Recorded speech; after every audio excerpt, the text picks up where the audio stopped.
ახლა მივაპყროთ ჩვენი ყურადღება მერვე თავს იოჰანეს სახარების.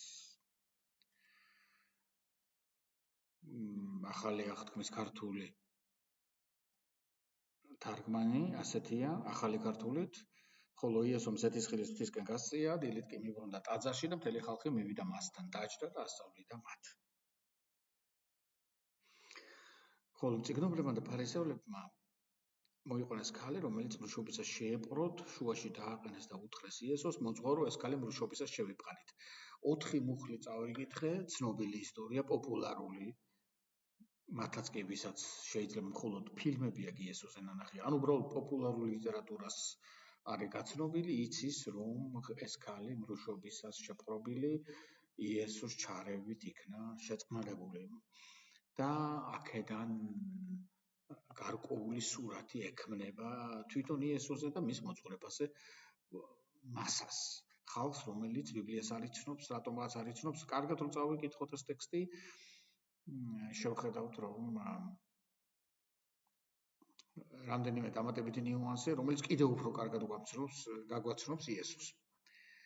პირველ რიგში უნდა ითქვას, რომ მასობრივ ცნობიერებაში არის ხშირად ეს ქალი მარია მაგდალენთან დაკავშირებული. მარია მაგდალადან არის ის ქალი, რომელიც ასევე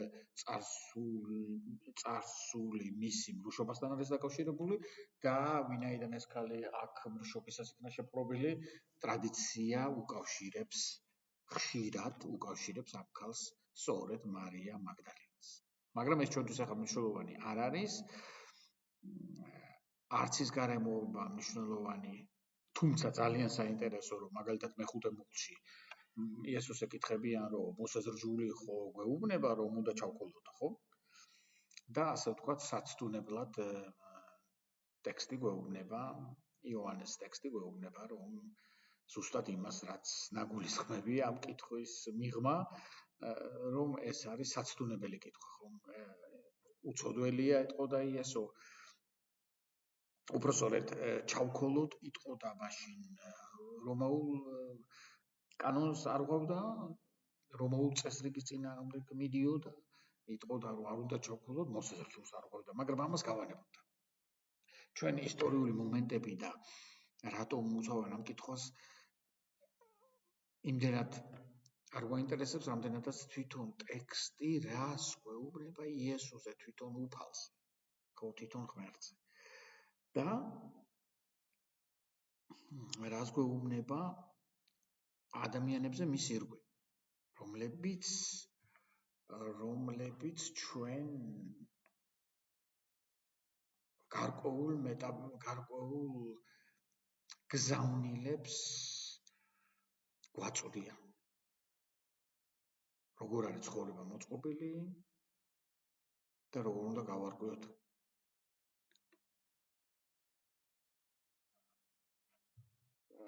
კეთილი და ბოროტი, გავარჩიოთ ერთმანეთისგან. პირველ რიგში ის, რომ დილით ბრუნდება ტაძარში, ხალხი მასთან მიდის, დაჯდა და ასწავლის.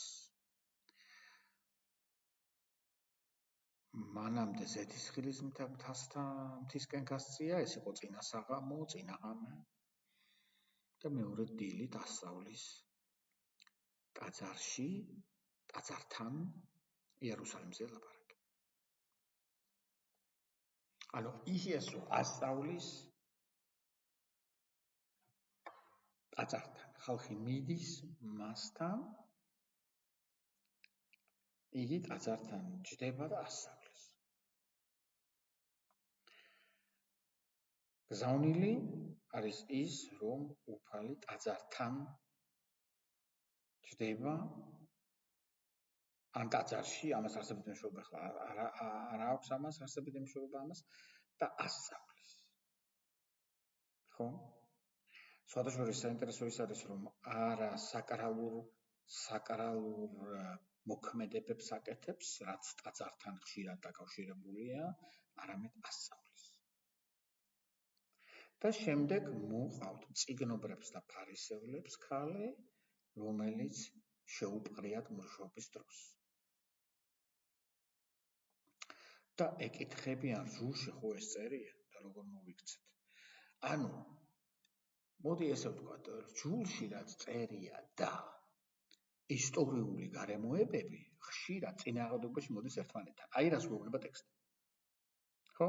ხშირად მხოლოდ წინააღმდეგობაში კი არ მოდის, არამედ აუცილებლობა იქნება, რომ ვიღაცა გვყავდეს, ვინც აგვიხსნის, როგორ მოვიქცეთ.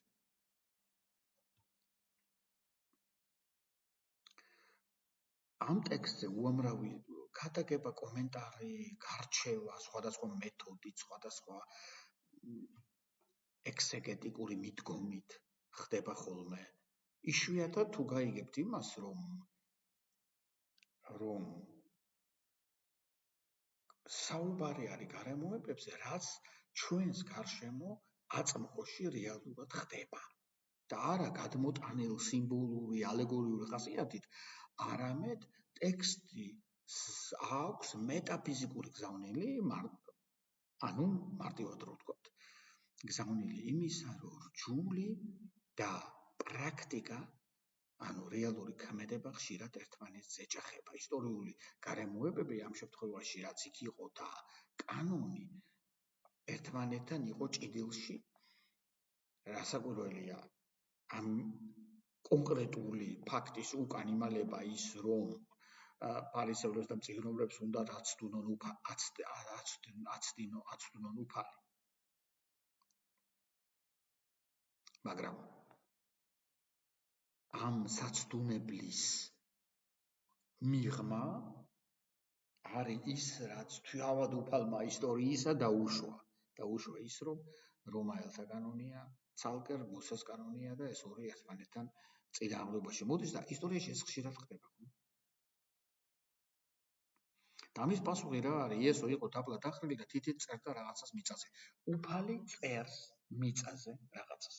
ტექსტი პირდაპირ გვეუბნება, რომ აქ უფალი წერს. გაიხსენეთ რჯული მოსესი წერილობით გადასცა, დაწერა და გადასცა. აქაც წერს მიწაზე. ახალ რჯულს აგრძელებს, რჯულს ვინ წერს მიწაზე? წერს, წერილობითია მისი. რჯული ახალი, მისი აღთქმა. ისინი კი დაჟინებით ეკითხებიან, უკვე მეშვიდე მუხლს თუ გადავხედავთ. და შემდეგ მოდის მისი განთქმული პასუხი, ვინც უცოდველია მან ეს როლოს ქვა. ანუ პასუხი, რომელიც კანონის მიღმაც არის და რჯულის მიღმაც არის. და ამავე დროს კანონსაც ასრულებს და რჯულსაც ასრულებს. და მერვე მუხლი არის, რომ დაიხარა და განაგრძო მიწაზე წერა. ანუ არის მეტყველი ტრადიცია ახსნისა, თუ როგორ მოვიქცეთ, ის რაც მან თქვა და არის ტრადიცია წერილობითი, გააგრძელა წერა. ხო? მეტყველი ტრადიცია იყო რა პასუხიც გასცა. ჩვენ ამით გვეუბნება ტექსტი იმას, რომ უფლის პასუხები მაღლა დგას წერილობითზე და პრაქტიკულად შემოტანილ რაღაც კანონზეც, მაგრამ ის რომ გავიგოთ უფლის ნება, ამისთვის მას უნდა დავეკითხოთ. უფლის ნება, რომელიც მაღლა დგას მის რჯულზე. მოკლედ, ტექსტი ვამცნობს იმას, რომ უფლის ნება მეტია, ვიდრე მიწაზე წერა, თუმცა მიწაზე იწერება რჯული. პრობლემა იხსნება მეტყველებით, რჯული იწერება წერილობით. ორივე მნიშვნელოვანია, ორივე სასიცოცხლოა. აი ეს არის ტექსტის გზავნილი. და შემდეგ გახსოვთ, რომ მე-9 და მე-10 მუხლში სად არიან შენი ბრალდებელიო ქალს რომ ეკითხება და არავინ დაგდობს შავრიო და მან კი მიუგო მე-11 მუხლში არავინ უფალო და მაშინ ეუბნება არც მე განსჯი. წადი და ამიერიდან ნუღას სოდავ. წადი და ნუღას სოდავ ხშირად უყვართ ეს ადგილი რომ კომენტარი გაუკეთონ და აი ხედავ პატიებას მოსდევს ის რომ ცოდვაში აღარ შეხვიდე. პატიება, წინა პირობა იმისა რომ ცოდვაში აღარ შეხვიდე. ეს საინტერესო მომენტია საერთოდ. მაგრამ მანამდე რაც ის არის ტექსტის მიერ კიდევ ერთი გზავნილი, რომელიც ალბათ ამ შუა წელში ამ თავისა ერთ-ერთი ქვაკუთხედია. სახელმწიფო ის რომ თუ ისინი არ გამჭჭიან, მეც არ გამჭჭი. რა საოცარია რა. პირდაპირ უნდა გავიგოთ, პირდაპირ ტექსტი უნდა გავიგოთ, პირდაპირ ტექსტს აქვს თავისი გზავნილი. დამოუკიდებლად იმისა იოანე მახარებელი იაზრებდა და აცნობიერებდა ამას თუ არა. სახელმწიფო ის რომ რჯულს ხალხი რომელიც რჯულს ეყრდნობა არ სჯის ვიღაცას. ეს ნიშნავს იმას, რომ მას უფალიც არ გასჯის. აი ეს ურთიერთმიმართება ადამიანთა მიერ დაწესებულ სასჯელსა და ღვთის სასჯელს შორის რომ არსებობს. ამას ამტკიცებს ეს ტექსტი. ხშირად ჩვენ ადამიანები ესე ვფიქრობთ, რომ აი ადამიანებმა დასაჯეს ვიღაცა და უფალმა ხო იცის, რომ ეს უსამართლო იყო, ან პირიქით, არ დასაჯეს, მაგრამ უფალმა ხო იცის, რომ ეს დასაჯელი იყო. მაგრამ ამ ადგილას ტექსტი გვეუბნება ცალსახად, რომ უფალი არ დასჯის.